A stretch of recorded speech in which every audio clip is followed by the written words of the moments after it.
luhaan, Chelsea manalo Miss Universe 2024 journey ends in top 30.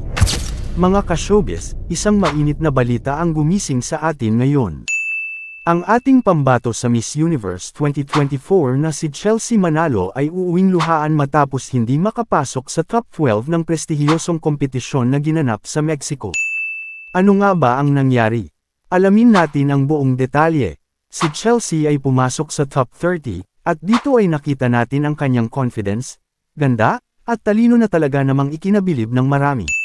Sa swimsuit competition, marami ang humanga sa kanyang stage presence at flawless na performance. Subalit, hindi ito naging sapat para makapasok siya sa top 12. Bagamat hindi nakuha ni Chelsea ang corona, bumuhos pa rin ang suporta ng mga netizen sa kanya.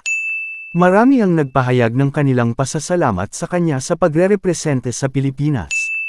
Ayon sa mga fans, hindi nasusukat ng resulta ng isang kompetisyon ang husay at puso ng isang kandidata. Para sa kanila, si Chelsea ay isang tunay na reyna. Usap-usapan ngayon kung ano nga ba ang mga dahilan sa likod ng hindi niya pag-abante sa top 12. Ang ilan ay nagsasabing maaaring mas malakas ang performance ng ibang kandidata sa evening gown o Q&A round, samantalang ang iba naman ay naniniwalang mahigpit talaga ang kompetisyon ngayong taon. Sa kabila ng lahat, nananatiling matatag si Chelsea, nagpasalamat siya sa mga Pilipino sa walang sawang suporta at pagmamahal. Mga ka-showbiz, kahit hindi naabot ni Chelsea Manalo ang top 12, naipakita naman niya ang galing at dedikasyon ng mga Pilipino sa larangan ng beauty pageants.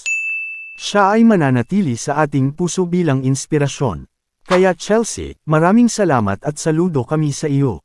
Anong masasabi ninyo sa naging performance ni Chelsea Manalo sa Miss Universe 2024? E-comment nyo na yan sa baba. At huwag kalimutang e-like, e-share, at mag-subscribe para sa iba pang showbiz at beauty pageant updates. Hanggang sa muli, mga ka-showbiz!